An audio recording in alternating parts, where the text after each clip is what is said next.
Welcome, my friends, to Tales by Carl the Griot.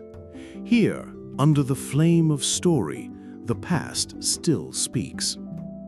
If you love the old legends of Africa, full of drama, mystery, and fire, then stay close. Before we begin, don't forget to subscribe to the channel, like this video, and ring the bell so that the next story finds you before the shadows do. And now, lean in. Tonight we climb the great stair to the sky. We'll marry danger and learn a truth as old as the first sunrise. The elders say, if you turn back for what you forgot, something follows you home that you can never send away. Kintu lived alone on the new earth. He was its first son. His only companions were the whisper of the wind through the tall grasses, the song of unseen birds, and the steady, rhythmic heartbeat of his cow. He was a master of the silence.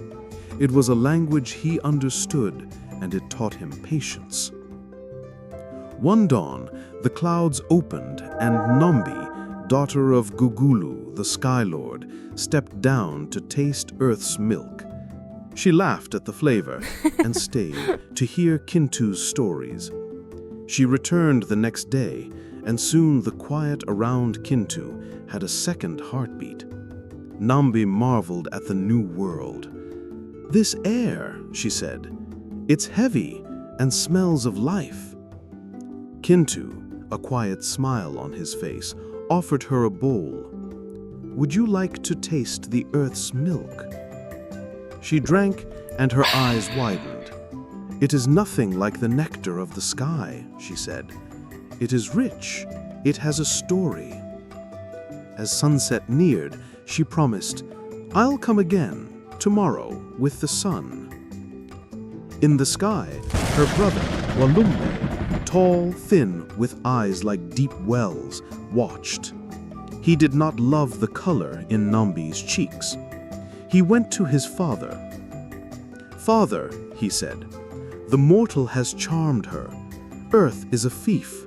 It must not steal from heaven. Her heart is her own. If she chooses to walk the paths below, it is her right." Walumbe was not satisfied. "Then she must prove her worth. If he is worthy of a daughter of the sky, let him climb. Let him face the trials. If he survives, the sky will speak its blessing." Gugulu sighed. "So be it. Let the mortal climb. The trials will be set." They set the tests on a platform of wind. Gugulu handed Kintu a reed basket full of holes. "Bring me water," Gugulu commanded, "without spilling a single drop." Kintu looked at the impossible task. He did not panic. He looked down at his hands and remembered the red clay and cow dung of his home. He knelt and whispered, "Mother Earth, lend me your strength." A small amount of damp red clay and cow dung, carried on a gust of wind from Earth, appeared. He meticulously sealed each hole and returned with trembling water. "A mind that works with the earth," Gugulu observed. Next, Gugulu pointed at a small mountain of obsidian rock. "Pound that into flour by sunset." Kintu did not have a hammer, but he remembered the fire that kept him warm. He asked the fire to lend him its power, and the air crackled as he rang the mountain with flames. It shattered, and Kintu danced upon the shards until they were fine dust. "A will that works with fire," Gugulu said, his respect growing. Gugulu darkened the house and filled it with invisible blades. Pass a night and come out uncut. Kintu walked into the house, pulling his cow with him. As the blades flew, a symphony of deadly steel, Kintu lay with his ear pressed to the cow's flank, listening to the rhythm of its heart. The blades struck horn and bone, deflected by the cow's strength. When dawn came, he stepped out untouched, and the cow stood whole. Nambi let out a sigh of relief. Walumbe's eyes were wide. "That is not possible," he said. Gugulu smiled reluctantly. "A spirit that works with courage. The trials are past. Kintu, you may choose your bride among my daughters." On the night before they left the sky, Kintu and Nambi stood on the platform of wind. "We do not own this road of light," Kintu said. "We must walk it with open hearts, Nambi. We leave the sky, but the sky will not leave us. It will always watch." Nambi did not hesitate. "Then let it watch us build our home. Let it see how we will share our hunger and our harvest. I am no longer a daughter of the sky, Kintu. I am a daughter of this earth and a wife of your world." They stood hand in hand, a plain promise between them. "If the earth is harsh," Kintu said, "we soften it together." Nambi answered, "If the sky is jealous, we ignore it together." They both knew the warning. "We will not look back for what we forgot. We will not open a door to what follows," Kintu vowed. From a distance, Walumbe's voice drifted on the wind, a faint whisper. "A door already exists. It is called desire." The road of light descended to the new earth. Kintu and Nambi, husband and wife, stood on its verdant soil, holding hands. The air was green with promise. From the heavens, a voice boomed, deep and resounding. It was the voice of Gugulu.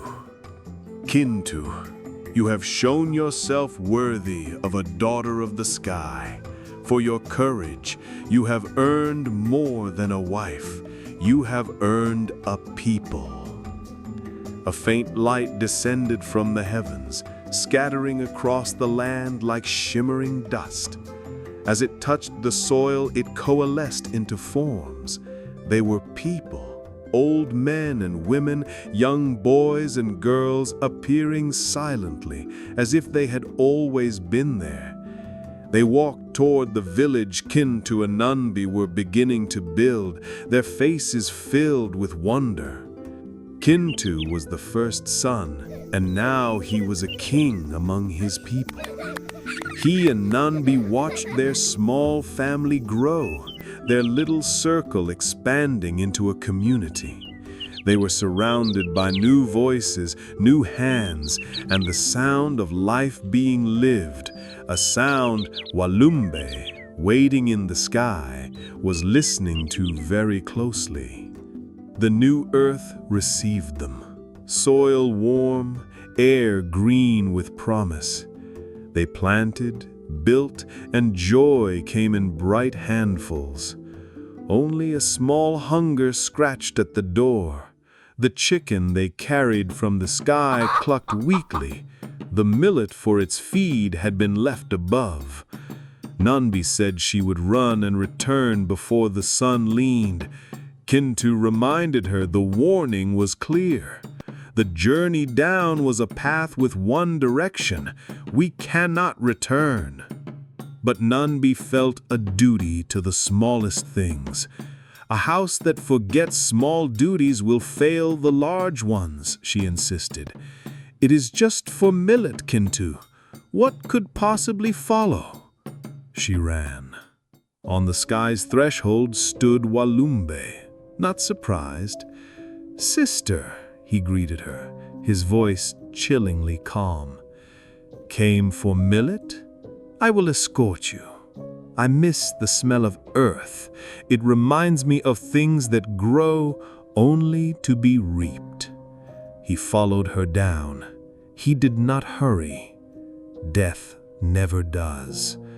Kintu watched them crest the hill, Nambi radiant, Walumbe like a long shadow following late light. Even the cow lowered her head. Walumbe introduced himself pleasantly. "Brother Kintu, I am part of my sister's dowry, the brother who keeps order. My name is Walumbe. I am the one who brings things to their conclusion. Give me one child as a helper, and I will set the house in rhythm." Kintu was firm. "No child of mine will serve endings." Walumbe simply smiled. "They will, in time." The next morning, a child coughed and did not rise. The day after, an old neighbor slept at noon and did not wake. Fear taught people to whisper. Another daughter stopped mid-song and folded like a snuffed wick. Nambi climbed the hill and called the sky. Her brother Kaikuzi, a hunter with a rope braided from thunder, stepped down. "I hear you, sister," he said. "My name is Kaikuzi.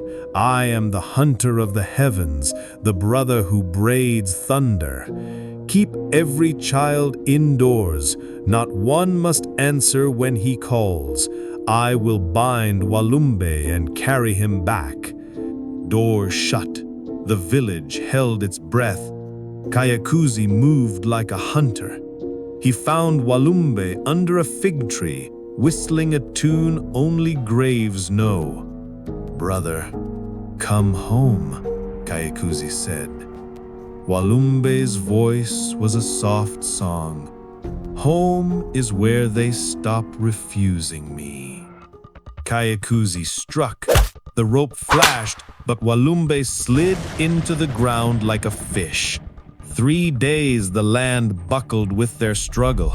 The ground sang, roots ripped, stones cracked, dust rose in tall curtains. Twice, Kaikuzi got the rope around Walumbe's wrist, and twice, Walumbe sloughed out of it like a snake leaving his shirt. On the 3rd day, he drove him toward a ravine, almost binding him, but a small boy, forgetting the warning, ran outside to watch the thunder. Walumbe's hand reached from the earth, took the child's name, and the scream that followed split the hunt. Walumbe vanished deeper, leaving tunnels and a cold draft that smelled of endings. Kaikuzi returned with dirt in his teeth and an empty rope. "I can chase him," he said. "I cannot keep him. He knows the underpaths. Lock your doors at dusk. Teach your children to step lightly. This is the price of a look back." Night fell early that day. Slow drums counted the new graves. Kintu and Nambi sat with the millet bowl between them. Nambi's voice was a soft grief. "I brought him. I wrapped death in pity and carried it home." Kintu poured the millet onto the ground. He said, "You brought love. The shadow came with it. Love does not apologize for having a shadow. Love that must chain cannot harvest joy. She ran because her heart keeps small promises. I loved her more for it, even when the shadow came home behind her." Walumbe returned to the doorway, his voice a thin smile. "Give me one child, and I will leave the others." Kintu would not yield. "Take none. Let them live out their stories." "You will," Walumbe replied, "and their stories will end with me. That is the truth you must carry like water."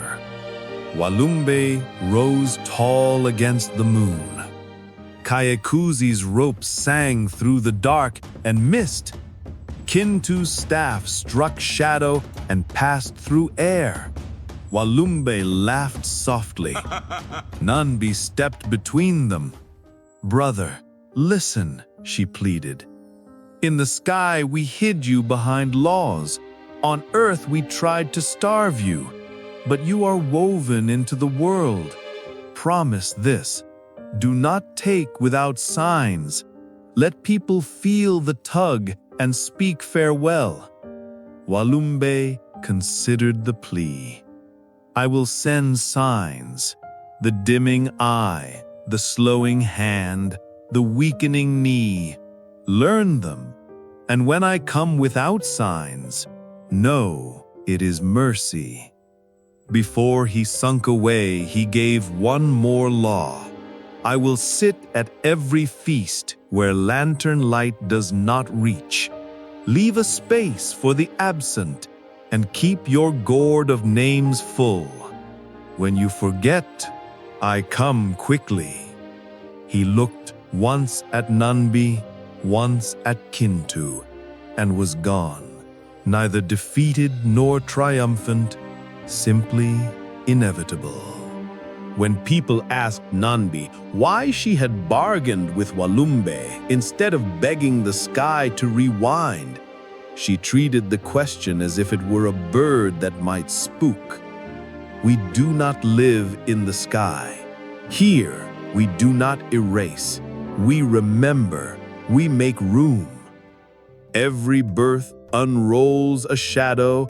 Every shadow belongs to a name. Keep the names bright. Learn the signs.